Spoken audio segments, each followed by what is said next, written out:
We're looking at the crazy carnage from a flash flood that came through and destroyed a lot of their crops. We'll get into the story in the video.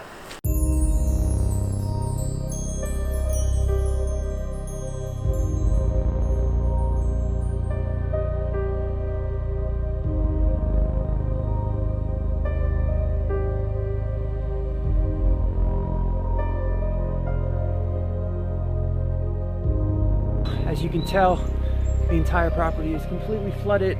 This is day one of, they're predicting 3 or 4 days. They can get an idea. Yeah, this is nutty.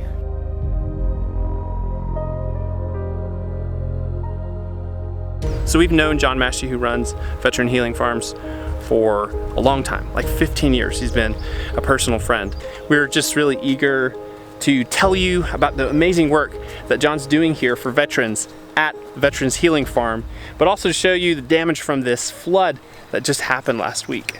So back here is a new compost technique that I'm basically using hugelkultur, and it's a temporary hugelkultur pile that's designed to make fungal dominated compost. And if you look at this wood, how basically it's just, there's almost nothing left of it. You know, you can turn it into soil just by going like this. So the Veterans Healing Farm was essentially a vision that I came up with right around 2006 timeframe.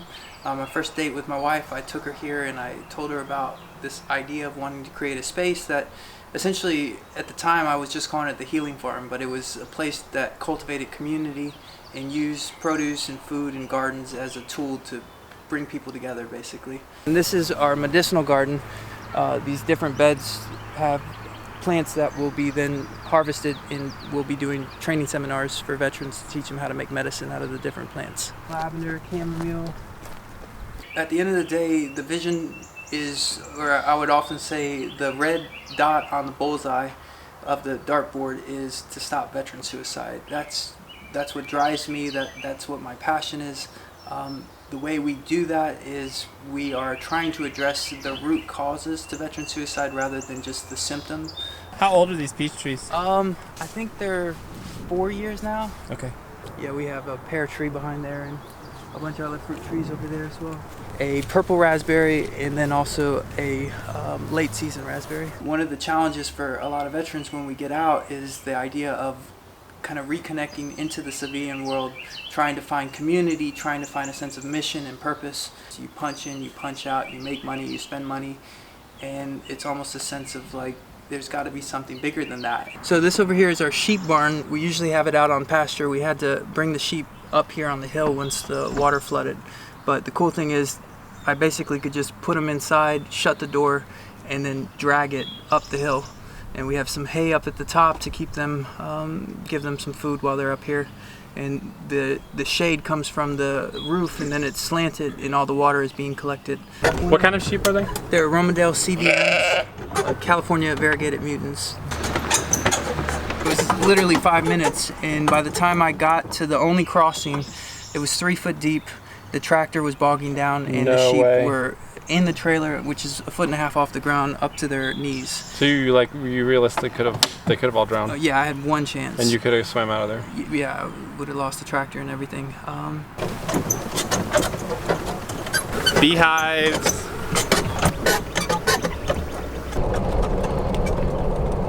So from the creek to go from there to all the way up there. It's unreal. It's unreal. How many feet high did they say it was, or were you guessing? I mean, that's like I had to guess, 10 or 15 feet high. Yeah, like there was no vegetation. You couldn't see any vegetation. We wanted to create a space in which really provided veterans the opportunity to give back, to have the fellowship of other veterans alongside of civilians to help them transition into the civilian world, and then also to provide a mission and an opportunity to serve other veterans in need. So there's an opportunity to give to somebody and to receive. And my passion is to create a place in which if somebody says, "How are you doing?" they actually want to know the answer. I'm trying to see the positive, and one great positive thing is just the method that I'm using now, where I've got raised beds, a multi-species cover crop planted real densely. If I hadn't had this on here, as horrible as it looks right now, it would be way worse. Basically all all of the soil would have been washed off. This was red clover or crimson clover, and then this is hairy vetch, and there's some winter rye. There was oilseed radishes. Now I see there's still some plants over here. Are you able to keep any of these plants? I don't know for sure. So what we're working with is we basically have to inquire with the various plant pathologists and experts to find out whether or not the contaminants in the soil are going to make it to where we can even use the plant for the season. The problem is now is if I just let this go, I'm going to have just non-stop weeding all summer long. Yeah. Whereas I don't really want to do that, so I'm probably going to have to remound all the mounds and then put new plastic on. Yeah. And just start fresh, try to get new plants. You can feel it on your feet. It's just nothing but silt, sand, and muck. Yeah. And then over here, I mean, this one's totally gone. This one's uprooted, but who knows, possibly could survive. Most of these plants are either destroyed or uprooted. What all is in this garden out here? Well, so this area here, we had just put in 1,000 pepper plants, and we had cucumbers that are going to be going into the blue. So last year was the second year that we took produce to the VA hospital. In 2015, we started off with a local food pantry called the Interfaith Assistance Ministry, and we give out 3,700 pounds of produce. I often say if we were growing sweet potatoes or regular potatoes, it would probably have been 50,000 pounds. Kale doesn't weigh that much. But the following year, 2016, we began at the VA hospital. And any veteran or veteran caregiver, this includes nurses at the hospital, as they're walking by, they're allowed to take produce with them. And it's all free of charge. And last year we did about 8,500 pounds of produce we gave away free of charge. I mean, this may be harvestable because it's got enough time in the ground, but if you think about like any septic tank or any animal or you know, there's just a possibility that there could be E. coli or other pathogens.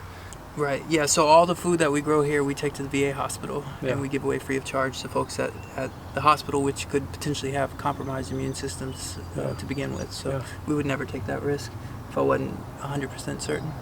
This is a summer cover crop that we just put in.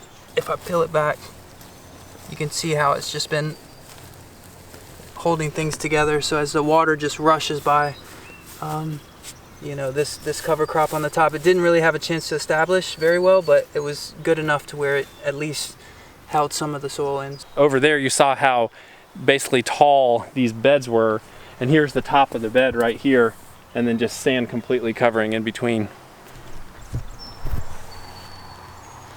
Yeah, it's a hot mess.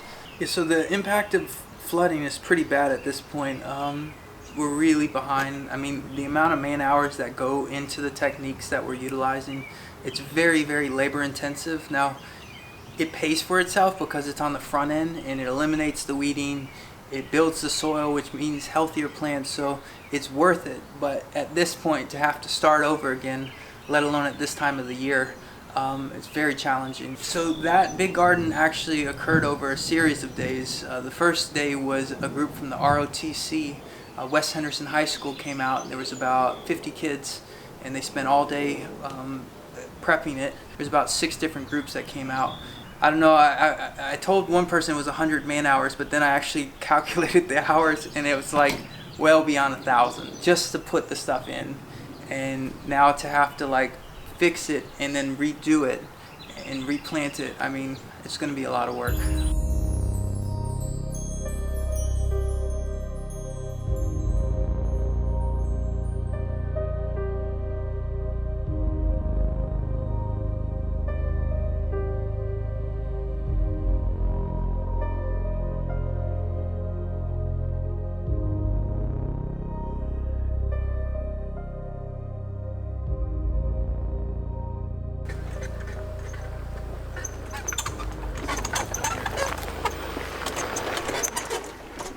So this is going to be, we're calling it a meditation forest, but it's basically just a real peaceful place. Do some mushrooms and have some hammocks, just make it available for camping. Check this out. This is called an exo shelter. It's basically an emergency, like a disaster relief shelter that he has out here for a little living quarters. The goal with this is for females that aren't comfortable with being in the open bay system. This has 2 Murphy beds, and then it has also bookshelves that can be used as a library is what we're hoping for. No way. This is opens up like this. This comes down like that. Pretty cool concept. It's like a really nice tent. It is. I have lots of different stories I could share in terms of individuals that have come here and that have had very powerful encounters in which I feel like, I mean, for me, I come from a Christian background, and so I look at it as, you know, nature displays the glory of the Lord, and the opportunity for, whether it's believers or unbelievers or liberals or conservatives or veterans or civilians, this hodgepodge, this very diverse community to come together. I mean, it's rooted in the same principles that I apply in the garden. You know, I don't believe in monoculture. I think the more diversity we can have, the better. And that's what we want to create here, is a place for people to really build relationships and really go from kind of stranger to friend to family member.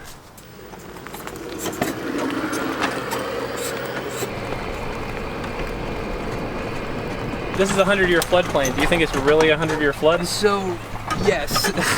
And it was 15 feet past what the 100-year floodplain had been redrawn to. Very serious. So, I mean, this is like significant. Called me, and I got here in about a minute, 30 seconds.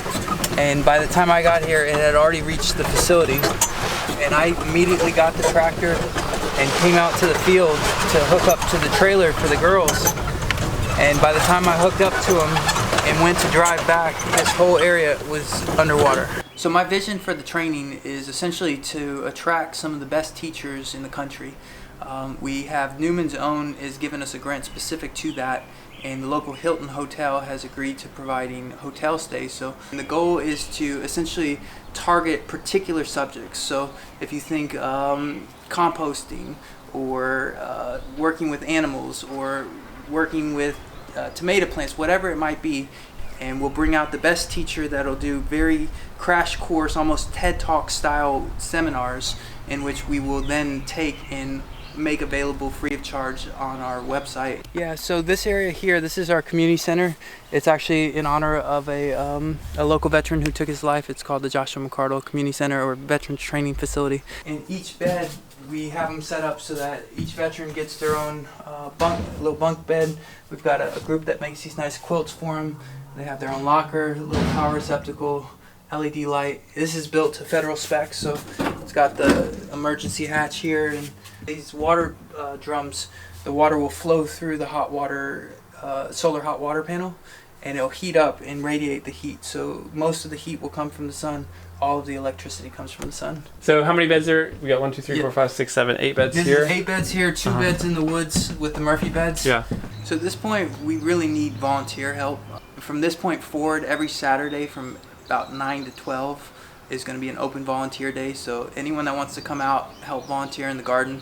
And then obviously, if folks have resources for finances, having the means needed to be, the financial means needed to bring on somebody in whom I can pay to manage some of these volunteers or do some more of the administrative work would be very helpful. This is all our asparagus crops over here, and this is a bunch of either medicinal or culinary herbs. So mulberry tree, how old is that mulberry tree? It's probably, I don't know, maybe 20 years or so. Yeah. This is currently a mulberry drive-through. That's right. It's healthy fast food. You grab them on the go. Mm-hmm. If it leads to one veteran not taking their lives, like, I'm a success. I've succeeded at what I'm trying to accomplish.